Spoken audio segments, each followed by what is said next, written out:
The Nile River was important to the Egyptians because it gave the people a way to travel easily. The Nile River used to flood every August, and that gave the people a way to water their crops. Not only does the Nile flow through the Mediterranean Sea, it also flows through 11 countries. It also flows into the White Nile and the Blue Nile. The river is also important to animals because it's home to animals like hippos, turtles, snakes, and birds. 1. The Nile River is located in Northeast Africa. The Nile River was known for many things, but one thing is it's the longest river in the world. It is 6,695 kilometers, which definitely shows that it's a really big river. The Nile eventually flows into the Mediterranean Sea. Also, the Egyptians went to the Nile River for its water and relied on it a lot since it was a dry space. More than 95% of Egypt depends on the river because it gave them a way to eat. It was also considered the source of life to the ancient Egyptians. The river was also known as the father of life and the mother of all men. The Egyptians believed that the Milky Way was a celestial mirror for the Nile. For fun, the Egyptians used the river for boat racing. Also, when it flooded, the Egyptians loved to plant crops because there was not a lot of any other water, so this was a good resource for their plants, like crops and stuff.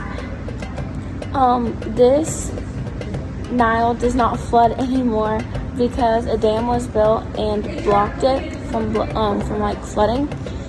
It was called the Aswan High Dam. The river rises onto the south of the equator. Also, it was named many nicknames, but one of them is Father of the African Waters.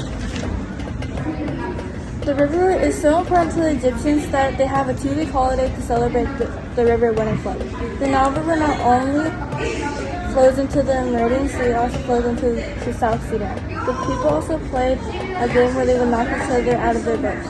The river is not only the place where the Egyptians live near. The world's largest reptile, which is the Nile crocodile, also lives here. The goddess Kharter is also linked to the river.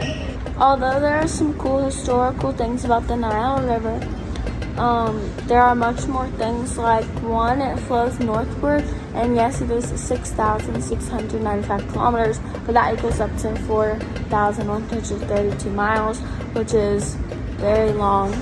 Also, the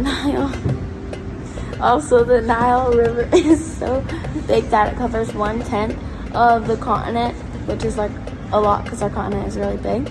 And also due to the high temperatures, people relied on it for a lot. Again, it was a dry area, so yeah. Bye, guys. Bye.